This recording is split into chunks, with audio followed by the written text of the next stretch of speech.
রোজ সকালে ব্রেকফাস্টের পর প্রায় 11টা থেকে 12টার মধ্যে আমি চেষ্টা করি আমার ছেলেকে কিছু না কিছু ফল খাওয়ানোর। আজ বাড়িতে মুসুম্বি ছিল, তাই ভাবলাম ওর জন্য একটু মুসুম্বির জুস বানিয়ে দিই। একটু বেশি করেই বানিয়েছিলাম যাতে আমাদের তিনজনেরই হয়ে যায়। তবে যেদিন বাড়িতে কোনো ফল থাকে না সেদিন আর ফল দেওয়া হয়ে ওঠে না। আর এই যে ফিলিপসের জুসারটা দেখছো, এটা আমাদের এখানে লোকাল মার্কেট থেকে কেনা, তাই আর লিংক দিতে পারলাম না। তোমরা অ্যামাজনে খুঁজলে হয়তো এটা পেয়ে যাবে। যাই হোক, তোমরা এই যে গাছটা দেখছো, এটা প্রায় 1 মাস আগে আমরা নার্সারি থেকে প্রায় 600 টাকা দিয়ে কিনে এনেছিলাম। এখন মনে হচ্ছে গাছটাকে রিপোর্টিং করা দরকার।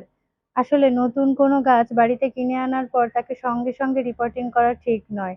গাছটাকে আগের পরিবেশ থেকে সরিয়ে আনা হয়েছে, তো তাই এই পরিবেশে একটু মানিয়ে নিতে তাকে সময় দিতে হয়।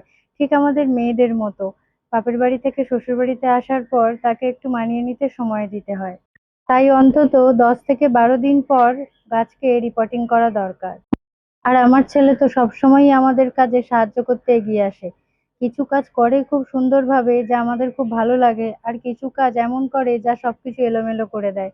সত্যি বলতে এই গাছটার পাতাগুলো দেখে আমার হাজবেন্ড একেবারে প্রেমে পড়ে গিয়েছিল। তাই ভালোবেসে আর না নিয়ে এসে থাকতে পারলো না। তোমরা দেখে জানিও কেমন লাগলো তোমাদের।